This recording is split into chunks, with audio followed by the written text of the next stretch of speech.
বন্ধুরা, গতকাল বাংলাদেশ বনাম নেপালের মধ্যে সুপার 8-এর কোয়ালিফায়ার ম্যাচে প্রায় হাতাহাতিতে নেমে এলো বাংলাদেশি পেসার। ম্যাচ শেষে তানজিমকে নিয়ে মাথা খারাপ করার বয়ান দিলেন নেপালের অধিনায়ক রোহিত। ম্যাচ শেষে কি বললেন রোহিত পোরেল জানাবো বন্ধুরা। তার আগে এবারে টি-20 বিশ্বকাপ কোন দল জিততে চলেছে নিচে কমেন্ট করতে একদম ভুলবেন না, এবং চ্যানেলে নতুন এসে থাকলে চ্যানেলটিকে সাবস্ক্রাইব করবেন। ক্যারিয়ারে সেরা বোলিং করে গেলেন বাংলাদেশি পেসার তানজিম হাসান সাকিব। 4 ওভারে মাত্র 7 রান দিয়ে তুলে নিয়েছেন 4টি উইকেট। তানজিমের দুর্ধর্ষ পারফরমেন্সে ভর করেই বাংলাদেশ সোমবার সুপার 8-এর যোগ্যতা অর্জন করেছে। টি-20 ক্রিকেটে ইতিহাস গড়ে সর্বনিম্ন রান ডিফেন্ড করার কীর্তি অর্জন করলো বাংলাদেশ। তবে এই সুখের সময় বিতর্ক দানা বেঁধেছে। মাঠের মধ্যে বোলিংয়ের সময় নেপালি অধিনায়ক রোহিত পোরেলের সঙ্গে হাতাহাতিতে জড়ান টাইগার পেসার।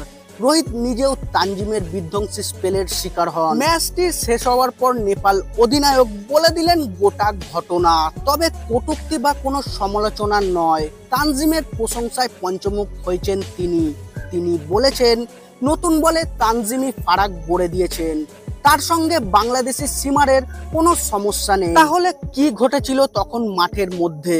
রোহিত পোরেলের বক্তব্য, বারবার তানজিম বল করার পর তাকে তাড়াতে চেষ্টা করছিলেন। তিনি ওকে শুধু বোলিং মার্কে ফেরত যেতে বলেছিলেন। তানজিম সত্যি দারুণ বোলিং করেছেন।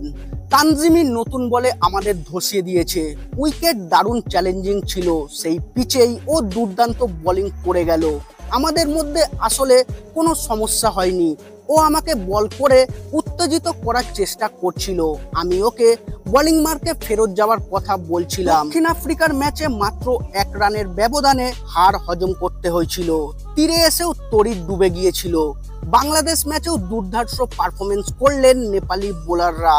সন্দীপ লামিচানের দীপেন্দু সিং আইরি বাংলাদেশকে মাত্র 106 রানে গুটিয়ে দিয়েছিলেন, তবে শেষ রক্ষা হলো না। ক্যাপ্টেন রোহিত বলে দিলেন, গোটা টুর্নামেন্ট জুড়েই আমরা দারুণ বোলিং করেছি, তবে ব্যাট হাতে আমরা পারফর্ম করতে ব্যর্থ হই। বাংলাদেশ দারুণ বোলিং করেছে, ব্যাটিং ইউনিট হিসেবে আমরা শোচনীয় পারফরমেন্স উপহার দিয়েছি। টপ অর্ডার ব্যাটার হিসেবে আরও দায়িত্ব নিয়ে 107 রান তোলা উচিত ছিল আমাদের। এটা স্বীকার করতে আমার কোনো লজ্জা নেই। ব্যাটিং বিভাগে আমরা দলগতভাবে ব্যর্থ হয়েছি।